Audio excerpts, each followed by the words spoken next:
আসসালামু আলাইকুম, কেমন আছেন সবাই? আশা করছি আল্লাহর রহমতে ভালো আছেন। আলহামদুলিল্লাহ, আমরাও ভালো আছি। আমার আরও একটি নতুন ব্লগে সবাইকে জানাই স্বাগত। হঠাৎ করে আমি কেন ভয়েস দিচ্ছি এটা অবশ্যই জানতে পারবেন, আর আমি এতদিন কেন ভিডিওটা দেয়নি সেটাও জানতে পারবেন। সেটার জন্য ভিডিওটার সাথেই থাকতে হবে। এই কয়টা দিনে আমার সাথে অনেক কিছুই ঘটে গেছে, অনেক ঘটনা। আর আমি ভয়েসটা বন্ধ করে দিয়েছিলাম যেটা ভেবে সেই বিষয়টাই আমি আগে ক্লিয়ার করে নিই, যেহেতু অনেক আপুই আমাকে বলবে যে আপু তুমি তো একটা কথা বলেছিলে আর এখন আবার কেন ভয়েসটা দিচ্ছ।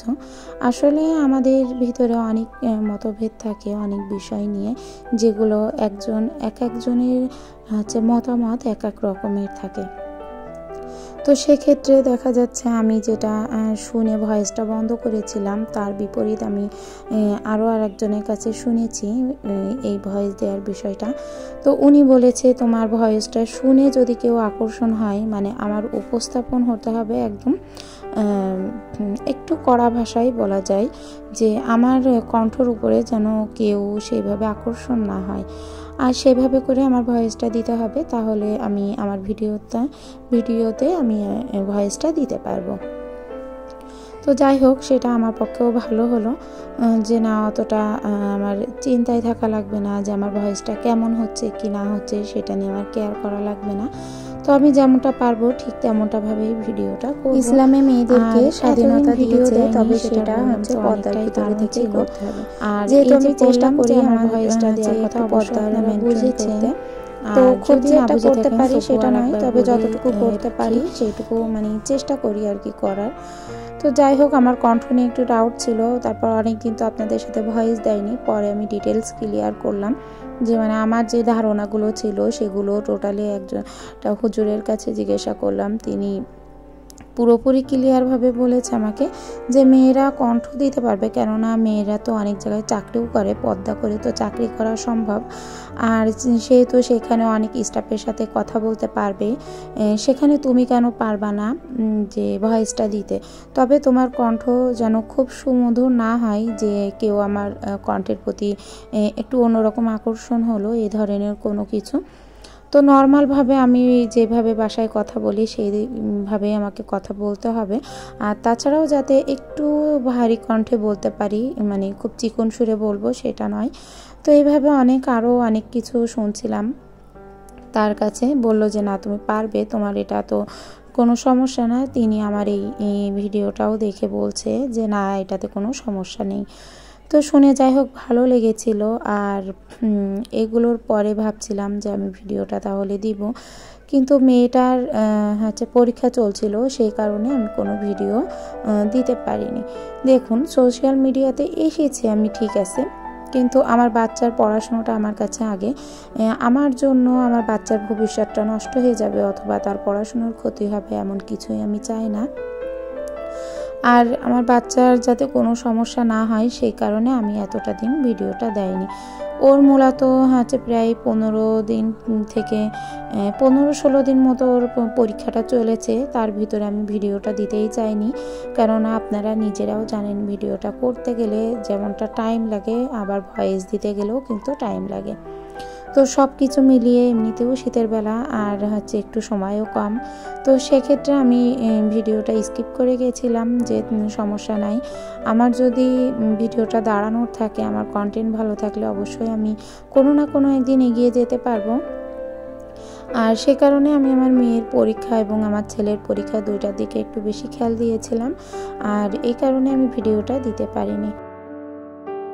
এই ডিসেম্বর মাসটা আমার কাছে কেন জানি খুবই একটু স্পর্শকাতর, আর এই ডিসেম্বর মাস আসলে আমার কিন্তু প্রচুর পরিমাণে মনটা খারাপ হয়ে যায়, আর সে কারণেই আমার অনেকটা প্রবলেম হচ্ছে। তাছাড়াও আরও অনেকগুলো কারণ আছে, অনেক ভিডিও আমার করা হয়েছে ঠিকই, কিন্তু এডিট করা হচ্ছে না। তারপরেও আমার ঘরের অনেক জিনিসপত্র একটু এলোমেলো করেছি, সেগুলো একটু গোছানোরও প্রয়োজন আছে। আর এই যে বাচ্চা কাচ্চার স্কুল তো এখন বন্ধ আছে, সে কারণে দেখা যাচ্ছে ঘরে যে কাজগুলো, বাড়তি কাজগুলো আছে সেগুলো গোছাতে গোছাতে দিনটা পার হয়ে যাচ্ছে। তো ভাবছিলাম যে হয়তো ভিডিওটা দেব কিন্তু কখনো মানে দেওয়া হচ্ছে না। তো এক পর্যায়ে ভাবলাম যে না, আর কতদিন এইভাবে চলতে থাকবে। তো সেই কারণে অবশেষে নিজের আলসেমিটা একটু কাটিয়ে উঠে তারপর এখানে ভিডিওটা অবশেষে এডিট করলাম, করে তারপর ফাইনালি আপনাদের সাথে শেয়ার করতে পারলাম। তো আজকে রান্না করছি মূলা চচ্চড়ি আর হচ্ছে পেঁপে দিয়ে মাছ দিয়ে রান্না করব। তো এইদিকে হচ্ছে রান্না বসিয়ে দিয়েছি। আর পেঁপেটা আমার গাছেরই পেঁপে, আজকে একটু ঝোলের তরকারিটা ছিল না, শুধু একটু মূলা ছিল। তো মূলা দিয়ে চুনো মাছ দিয়ে রান্না করছি। আর আজ প্রথম মূলাটা খাওয়া হচ্ছে আমাদের বাসায়, শীতের সবজি। আর হচ্ছে পেঁপেটা ঝোল করব। তো রান্না বান্না করে নিয়ে আরও অনেক কাজ আছে, যেহেতু আছে আমি ভিডিওটা একদিনের ভিডিও দিচ্ছি না, বেশ কয়েকদিনের ভিডিও এক করে তারপর সেটা আস্তে আস্তে একটার পর একটা করে দেওয়ার চেষ্টা করছি। যেহেতু ভিডিওগুলো একদিনে সব করা হয়নি, তো সে কারণে হয়তো আপনাদের বুঝতেও একটু সমস্যা হবে, তো একটু মানিয়ে নেবেন প্লিজ।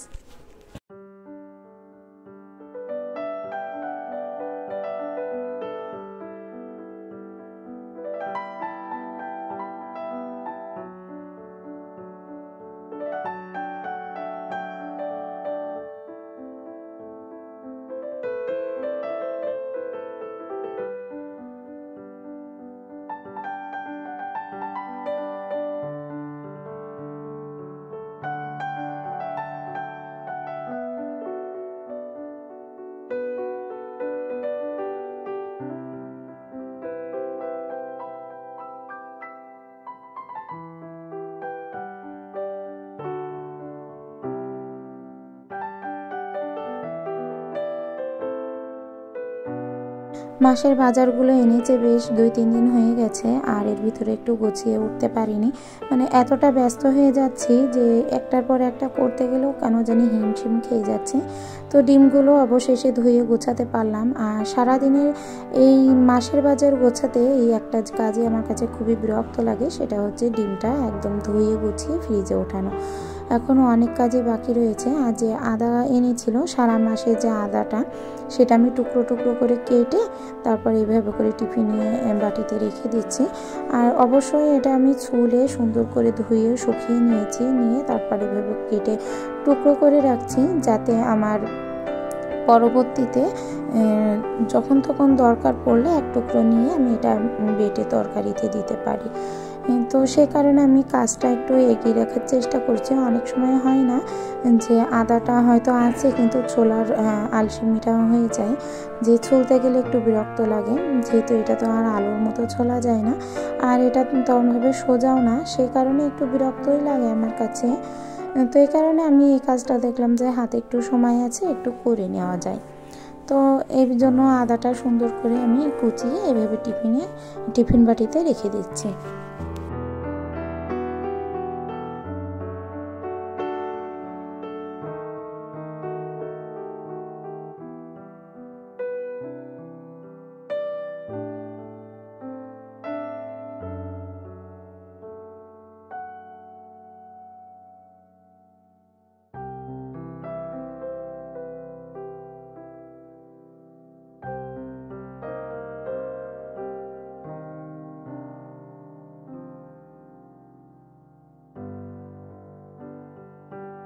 আদাটার গাটা একটু ভিজা ভিজা লাগছে, তো এটা আমি আর একটু টিস্যু নিয়ে তারপর ওর উপরে আদাটা দিয়ে সুন্দর করে একটু চেপে চেপে নিচ্ছি, যে ভিজে ভিজে ভাবটা আছে ওইটাও একদম কেটে যাবে, মানে শুকিয়ে যাবে, টেনে যাবে পানিটা।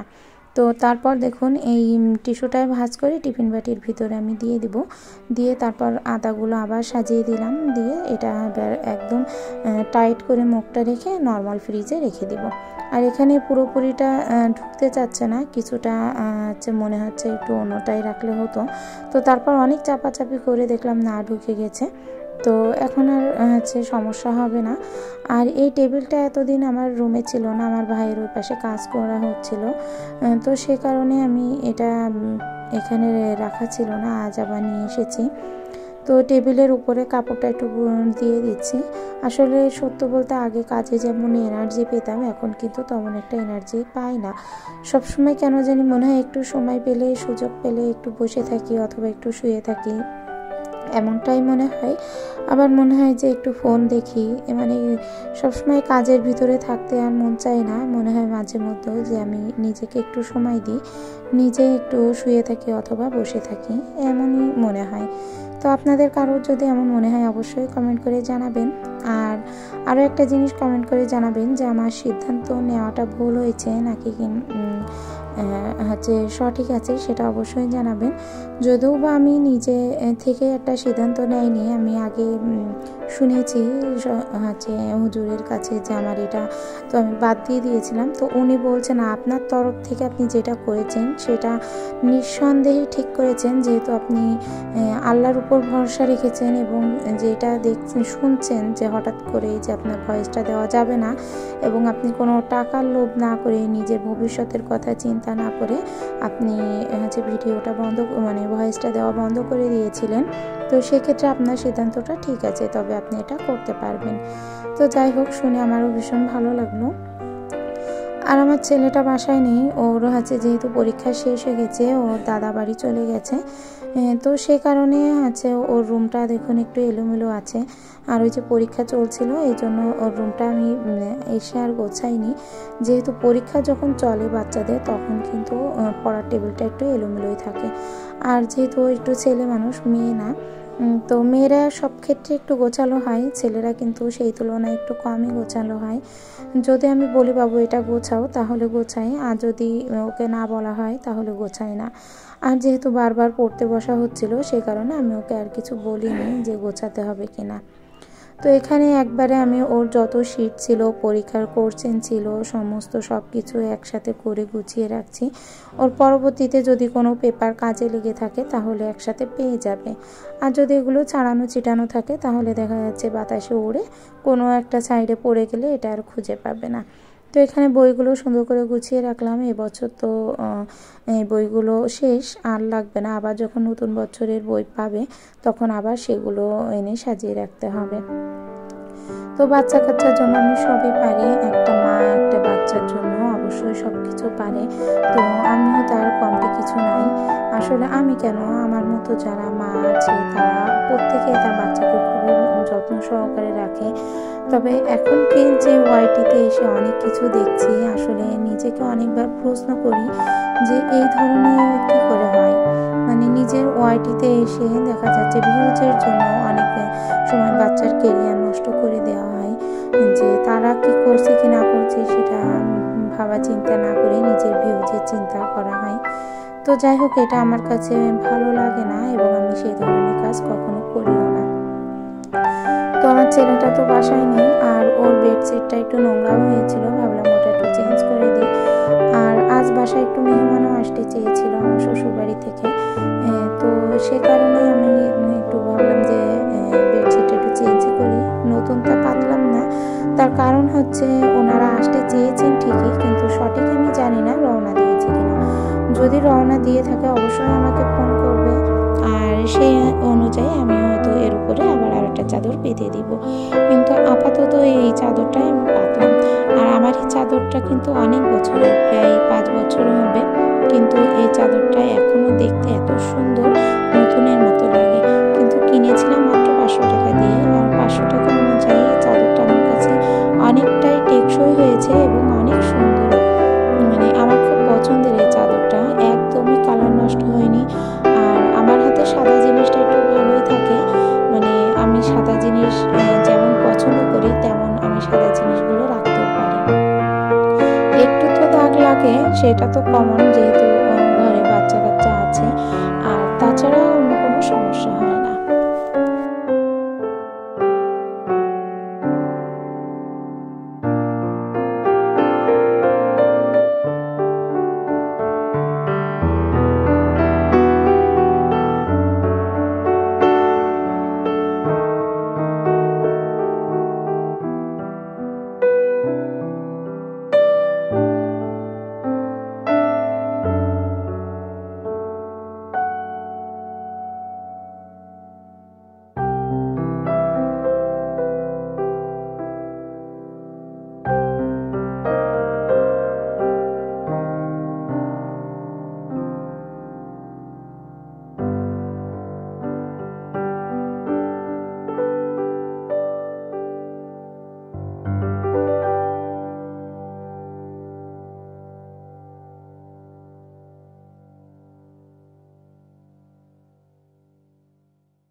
এই তো বেডরুমটা আমার সুন্দর করে গুছিয়ে নেওয়া হয়ে গেছে, আর বাইরে কম্বলটাও ভাঁজ করে রেখে দিয়েছি।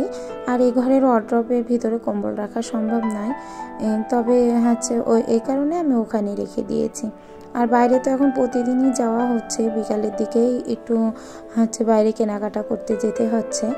গরমের দিনে কোথাও যাই বা না যাই, আমি শীতের সন্ধ্যায় একদম বেরোবই, মানে 1-2 দিন পর পরেই আমি যে বাইরে যাব, হয় কেনাকাটা করতে, না হয় কোনো কিছু খেতে। এটা মানে আমার কাছে ভীষণ ভালো লাগে। তো শীতকাল আসলেই আমি এটা করবই করব, মানে বাইরে যাওয়াই লাগবে। আমার হাজব্যান্ডকে বলি যে আমাকে একটু নিয়ে চলো, আর উনিও যায়। সত্য বলতে উনি আমাকে নিয়ে শীতের সন্ধ্যায় বিশেষ করে ঘুরতে ভালোবাসে। তো যাই হোক, এখানে আমি দুপুরের খাবারের আয়োজন করছি। এটা তো হচ্ছে পরের দিন দুপুরবেলা। এর আগের দিন তো দেখালাম যে আমি মূলা রান্না করছি, পেঁপে রান্না করছি, আর এটা হচ্ছে পরের দিন দুপুরবেলা। তো পরের দিন দুপুরবেলা আমি এটা বেগুন পোড়া দিয়েছিলাম, কাঠের গনগনে আগুনে বেগুন পুড়িয়েছিলাম। এত টেস্ট হয়েছিল বেগুনটা যে ভীষণ মজা হয়েছিল। আর এখানে একটু সালাদ করে নিচ্ছি, টমেটোর সালাদ, আর সাথে তো মাংস রান্না করেছি। আর মাংস রান্না করলে আমার তো সালাদ লাগবেই, মানে আমার ভীষণ ভালো লাগে মাংসের সাথে সালাদ খেতে। আমার ভাতটা পরিমাণে কম খাই, কিন্তু আমার সালাদটা খাওয়াই লাগবে। আর এই সালাদটা আমার এত পছন্দের যে আমি এটা শুধুই খেয়ে নিই, ভাত লাগে না। তো যাই হোক, আমার খুব পছন্দের কয়েকটা খাবার হয়েছে বেগুন ভর্তা এবং সালাদ। মাংসটা অতটাও প্রিয় না, যেহেতু মাংসটা খুব শখবশত 1 পিস কি 2 পিস খাবো, এর বেশি কিন্তু নয়। তো যাই হোক, বাসায় আজ আমার হাজব্যান্ডও বলছে যে ভালো ভালো সব জিনিসগুলো আজকেই করেছো।